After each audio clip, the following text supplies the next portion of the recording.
enjoying your lockdown? I want to believe that a whole lot of you will have grown fat by now. My name is Dixon Dio, one of the biology teachers of GMA Schools, a school located in the suburb of Lagos State, and doing very well in delivering quality education at its best. This afternoon, we'll be looking at hints on answering questions in biology alternatively. That's it. So biology practicals will be on hints so that, most especially for those people that are writing senior WAEC, by the time the pandemic, the COVID crisis is off the air, you'll be resuming back to write your senior WAEC. You must understand certain things so that you don't write your practical exams in biology and fail. All right, I have highlighted 6 items here that will help us in answering questions in biology without having issues. Now, the very first thing I want us to understand here is that all questions in biology are either alternative or live. But for the senior school certificates, at the senior school certificate level, it is always the live practicals. Why did we say live practicals? Live practicals in the sense that you draw whatever you see. So the specimen is handed over to you, then you draw exactly what you see. If you are given an oval fruit, you draw it the same way it is. You will not draw a rectangular or whatever it is, so you draw exactly what you see. If there are no clarity of lines in your diagram, then I'm sorry for that particular student and your magnifications, which are going to see in the course of our lessons. So I've decided to break it down. Then your second part of your practicals should be what we call alternative. So in the alternative, from the live to the alternative, questions will be drawn. So you are familiar with those topics, you know what to do, and you know how to go about answering questions on them. Now, the 6 items you have here is the very first one. The student in question must be able, it's an MUST thing, must be able to identify the specimens given correctly. Now, the specimens are labeled. For example, depending on your school, you could have a table like this. Here, they put one specimen, they will label it. They put another one, they will label it. Put another one, they could scatter it. And maybe a G, scatter it up to about, they could have like a minimum of 15 to about 20. Now, this is a specimen with a tag, the letter of it. So the first thing you need to do is in the question, it will tell you, identify specimens A to J, as the case might be. It could be specimens A to K. It could be specimens A to M. So what you as a student will just do in answering the first thing is that the specimens are on the table, so you could take turns in doing it. Your identification, number 1, you write specimen A. If specimen A, you go to the table, you look at it, specimen A is coconut, you write, like I have here, specimen A, Agama lizard. Agama lizard. So, I could open the brackets here. If I know the scientific name, I write Agama. Specific name and generic name. You could see this one written in capital letter and this one taking a small letter. You get your mark for that. Then you are asked to specimen B. You have to identify specimens A to maybe J. Specimen B. My specimen B is tomato plant. I write tomato plant. If you don't know the scientific name, you leave it. But if you know it, you open the bracket and write Lycopersicum esculentum. equivalent to. Then you underline neatly. And so on and so forth. Specimen C, you get your 1 mark. Specimen C. Specimen C there is water leaf plant. The one in Yoruba is called gure. Water leaf plant. Water leaf is Talinum triangulae. Talinum triangulae, and so on and so forth. So if you have the identification of 10 specimens, that's the way you identify the specimen. Mind you, if you identify a specimen wrongly, then what it means is that all the questions that are attached to that specimen, you will supply a wrong answer. For example now, if specimen C is water leaf, and another person writes, let's say, yam here, Dioscorea species, then that means all the answers you'll be supplying will be related to what? Dioscorea species. So automatically the person will kiss goodbye to that. So if you're unable to identify a specimen on the table, all you need to do is leave it blank. Then you come back to it at the end of the day. Very good. We've been able to identify our specimen from specimen A, to maybe specimen K. So for complete identification and correct identification of your specimen, you get 1 mark, 1 mark, 1 mark in that order. So I am not familiar with scientific names. I will leave the scientific name. But I can write scientific name. I will put the common name and also put the scientific name by its side. So we've done that. Let's go to the next one. Morphological features of each specimen. Morphological, the key word you have here is morphology. Morphology has to do with the external parts of that organism. That's all. You don't need to bring in too much grammar into it. Morphology is the physical parts of the organism. So if, for example, we are looking at the very first one, morphological features of specimen A. Specimen A. I'll open it and write agama. That's a rainbow lizard. And we start. 1. The organism in question possesses 1. The morphological part is that the body of a lizard, the body of an agama lizard is divided into 4 distinct parts.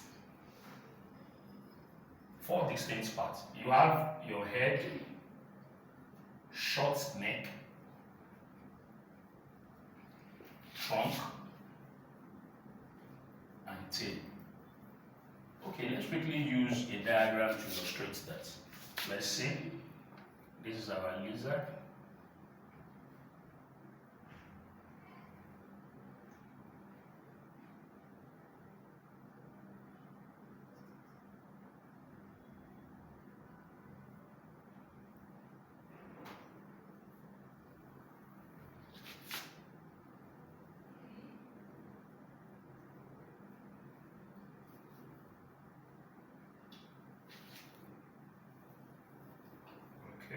That's our rainbow lizard. Now here,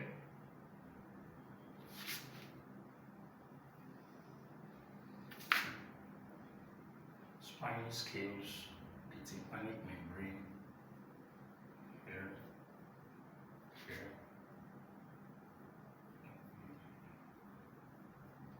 claws,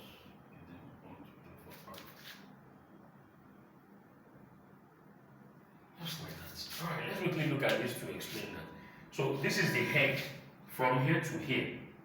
From here to this point is where you have the head of this lizard. Now the short neck is just from here to here, just a very small diameter you have from here to here. Because from this place, the whole of the head region you have, the eyes, you have the nipating membrane. Then here you have, this is the mouth. Then very close to this place you have the nostril, which we are going to look at. And then you have the spinal scales. that are located on the head region.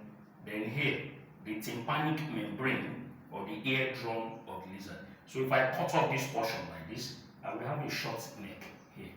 So the short neck that is carrying the body mass all the way from this region down to the tail region here. Then from here, this is the trunk. The whole of this place, that's the trunk.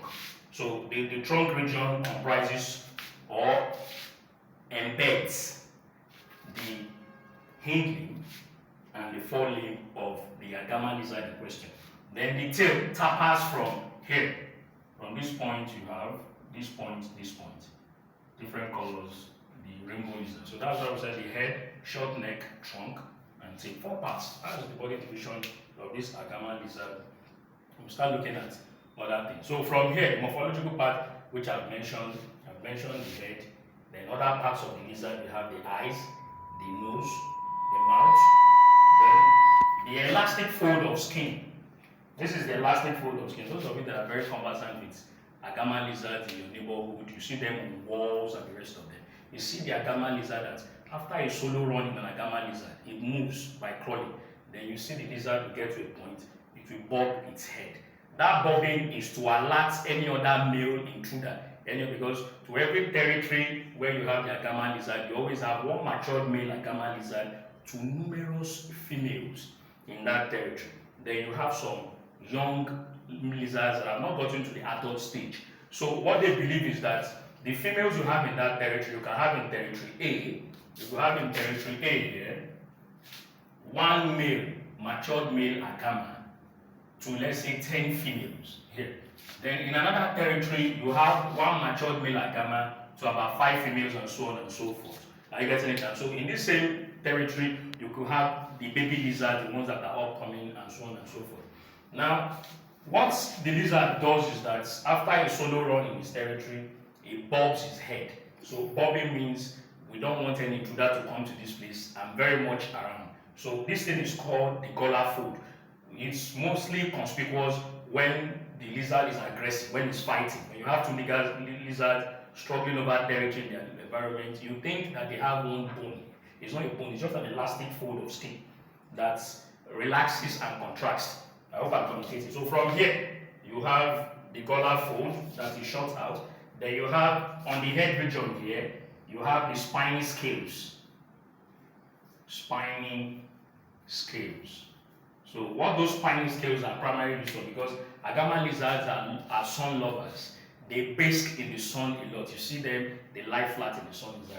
The overlapping scales and the spiny scales, what they do is that they prevent excessive water loss from the body of the lizard. So that is when the temperature of the environment is above the optimum level of 40 degrees Celsius. So when the temperature is higher than 40 degrees Celsius, those agama lizards will look for cover, to look for where else to hide. I hope I'm communicating. So that's what we have from this region here. Then from here, you all agree with me that the agama lizard has both the fore and hind limbs. And the limbs they have 5 digits that are not webbed but are clawed. So it's like getting an agama lizard now. The agama lizard cannot move smoothly on these tiles because the surface is not rough. So it will be preventing or retarding movement. So while the lizard is struggling to move, but if you have this lizard on a rough surface, it will be very easy because the claws of the lizard will be able to grip firmly on rough surfaces for it to move. So from here to here, then you have the tympanic membrane. This is the tympanic membrane of the eardrum. So this is where the lizard is able to perceive sound waves of maybe things happening in his environments, that okay, hey, there's a hawk lurking around in the neighborhood, he sees it with his eyes. While the hawk is busy making a sound, then the lizard will run for cover. So, but this eardrum is covered by these spiny scales. So that's the work of the spiny scales, to protect the eardrum. So the lizard will be able to. Then from here, from this region, that's the one carrying the body mass to this place up to this point here, which I did indicate. We have what we call the notcher crest.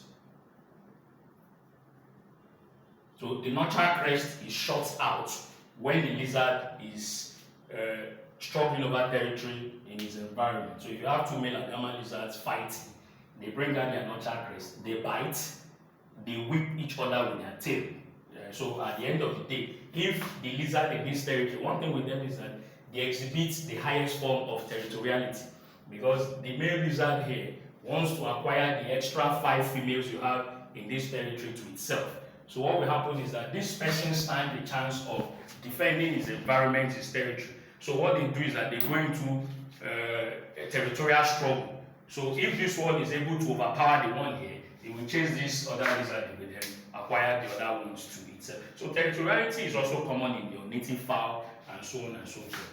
So from here, we've looked at this. So this could be attributed to irritability or sensitivity, because it is shut out when you have when the lizard is struggling over territory. So from here, I have the scales of a lizard are quite different from the scales of a fish. The scales of a fish are, you have curved overlapping scales. Curved overlapping scales. You see them, this one moving into the other one. If you have, for example, Tilapia natalensis, you try to bring it, the ones you buy is called a beer. You buy it to tell them to remove the scales you have from it. You see the way this, what they do is that you have this one in the another one underneath, another one underneath, to prevent dehydration, that is excessive water loss from the body. But that of a lizard overlaps and points backwards. I hope I'm communicating. So that's the difference between that of Pisces and reptiles. Alright, so from this place now you have the short neck, the one that is carrying the body mass from there. Then here is the abdomen. This is the forelimb. The forelimb of the lizard with 5 digits claw. So that helps them to climb. And lizard move by crawling. Then from this point you have the hind limb. Here is the hind limb of the lizard. Then the tail. Then beneath this place, beneath the hind limb, if you are able to turn the lizard upside down, you will find an opening here called the cloaca. There's an opening called the cloaca. So the cloaca is just something of this nature.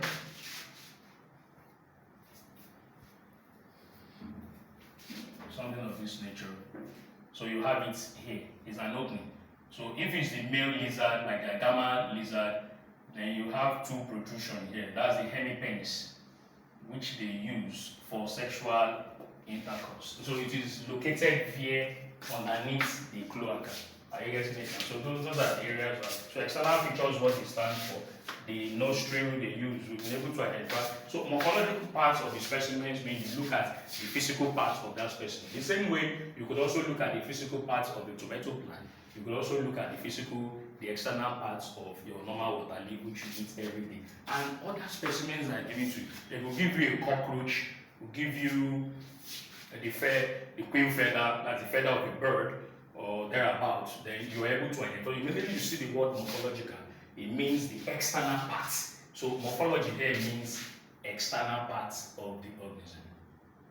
External parts. So you don't get confused. So but what they do in biology, they use those terminologies they are supposed to use. So they get the students confused. So the external parts is what you are bringing into play. Alright, I've been able to look at that. And then let's look at the other one, economic importance. Now look at what I said, the economic importance could be in the positive form or it could be in the negative state. Because if you look at, depending on the specimen in question. So if the specimen in question is, for example, let's say for example a cockroach. Let's say a cockroach. That is the Periplaneta americana. Or you could also have another species, Blatta orientalis. Blatta orientalis. Orientalis. So this is the oriental cockroach and the American cockroach. So if you pick, for example, the cockroach itself, and you are asked to list or mention 3 economic importance of a cockroach, you and I know, but you and I know that there is nothing good about a cockroach. You can't tell me that a cockroach is something that will help your plants in any aspect of pollution. So the first thing that comes to my mind is that what type of insect is a cockroach? A cockroach is a biting and chewing insect. And you have them in household pests that are very destructive in nature. So what cockroaches do is that, one, if they have access into your box when you keep your clothes or books, you know what they will do to your clothes and books, destroy them. Then what they will even do again is that they will litter the whole place with their excreta. That if you open the box, you get angry that, so one, their excreta causes annoyance and dirt. You get angry that, what's this place, the whole place is smelling. Then even as at that, some of them will even lay their eggs in your box for you. So peradventure, you are this type that is a little bit carefree with your things, you keep your documents there. They could easily go there and eat up your documents. That's what roaches do. So there is nothing positive about cockroaches. But if, on the other hand, you are asked to give maybe list 2 economic importance of an earthworm, that is the Pteris lumbricus. Pteris lumbricus. That's the earthworm. You know that earthworms, they tell you that are farmers' friends. That one, that the carcass of the earthworm helps to add to the nutritive value of the soil. And secondly, again, the continuous burrowing of the earthworm into the soil helps your roots, the roots of plants, to penetrate and get the required nutrients needed for their development. Are you getting it now? So this one has a positive effect. And also, as fishermen use them as bait for catching fishes in water. So if you look at this now, this one has a positive economic importance, while this has a negative economic importance. That's the area we looked at. So the same thing is attributed to other specimens in question. It could be specimen B, C, D, thereabout. Then you think straight. It could be an animal, it could be a plant, it could be whatever you are looking at. Now, adaptive features to the environment. Now, the adaptive features are those morphological parts that they possessed by the organism that enables them to survive in their natural habitat. For example, let's take a Tilapia natalensis. That's a tilapia fish. Let's take a Tilapia natalensis, a tilapia fish. This is your fish. Let's just take a simple sketch of that. Now, you will agree with me, this fish is in water. That's what will enable this fish to survive in water is because the organism in question possesses the required features to survive in this habitat. So you have the fins that are used for swimming in water, so it can survive in water. So you can't tell Mr. Dixon now, Mr. Dixon, jump inside that water, that's where your natural habitat is not possible. Human beings cannot survive there. So fishes can survive in water because they have fins for swimming and they have other features. So you can't bring the fish out and put it on land and you expect that fish to survive in water. It's not possible. It is not possible.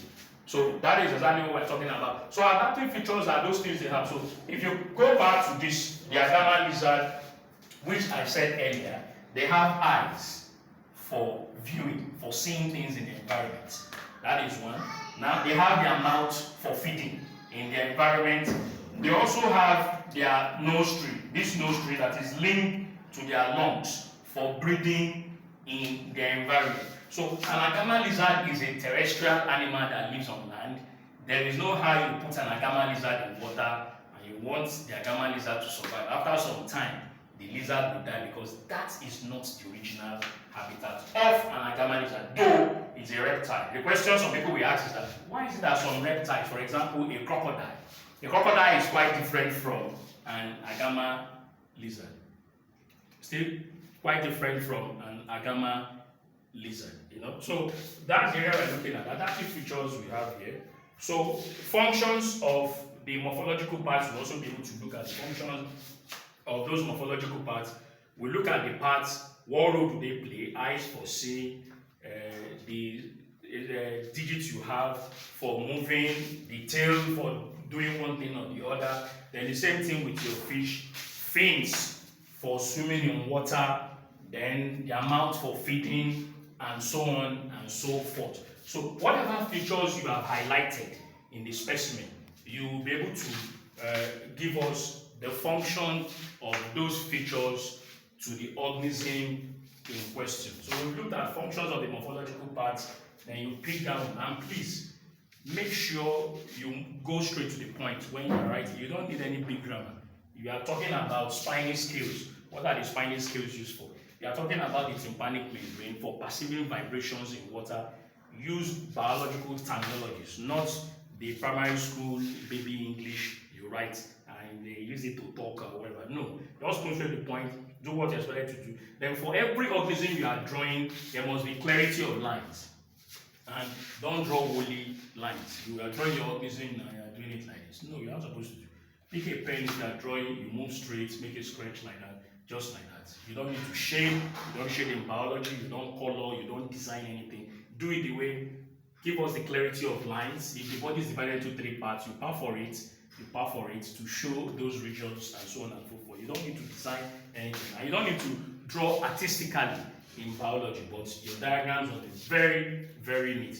Comparison and contractions in the external parts. So what it means is that I compare 2 organisms, specimen A and specimen B, and I'll ask the examiner will ask you questions from there. For example, they could say you should state 3 similarities between specimen A and specimen D. So if, for example, our specimen A here is a gamma lizard, and specimen D, we have, let's say we have a specimen D. Specimen D, maybe the toad. That's the Nigerian toad, Bufo regularis. Bufo regularis. So I'm asked to state or list 3 similarities between specimen A and D. Remember similarities, you are not expected to tabulate it. In similarities, all you need to do is similarities between specimens. So you write it out as comparison similarities. Similarities between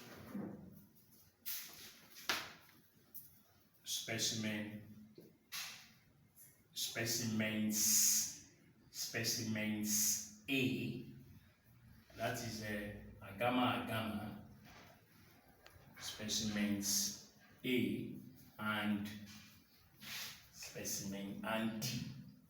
I don't need to put specimen here. Specimens A and D. If my D here is my Bufo regularis. That's the Nigerian toad. So all I need to adjust is that they both possess. You look at what is here, you can also find in that place. I can find it in total. They both possess eyes for seeing in the environment. And 2, they both possess limbs.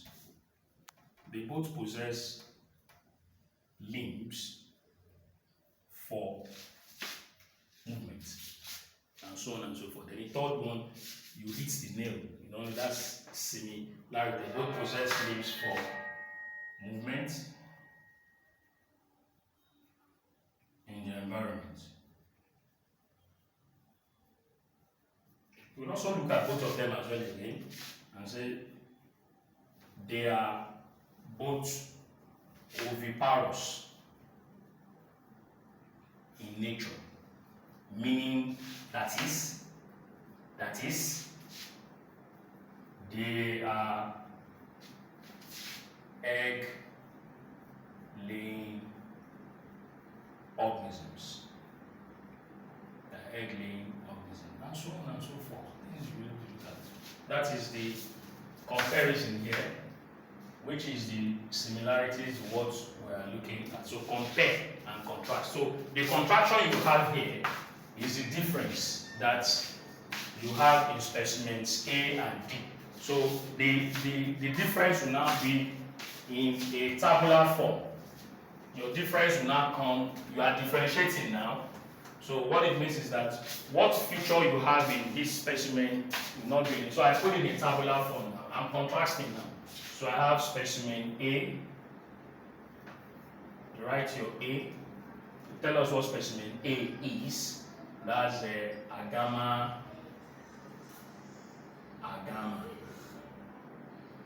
Specimen B. Then we have Bufo regularis. If you don't want to do that, you could also say specimen A, agama lizard, specimen B, the maybe the Nigerian toad or those two. Now I will look at what this particular specimen has that I can't find in this one, or what this one has that I can't find in the other one. So, for example, we say number 1, right there, absence of rough or warty surface. Absence of rough. Then here, presence of rough or warty surface in toad. Then number 2, you could also pick number 2,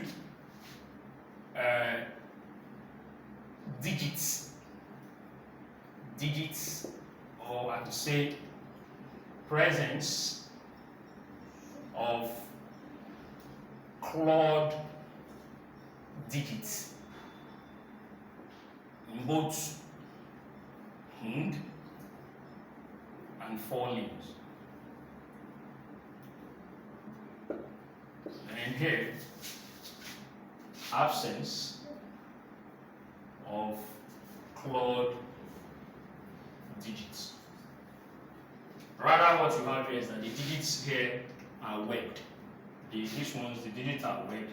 And another difference is that the forelimbs of a toads have 4 digits that are not webbed, while your lizards have 5 digits that both fore and linking limbs are not. Then the other one you could look at, depending on the range you have again, you look at the toad and also look at your lizard. So you say body divided into 4 parts. Body divided into 4 parts. Head, distinct neck, trunk, and tail. And here, body divided into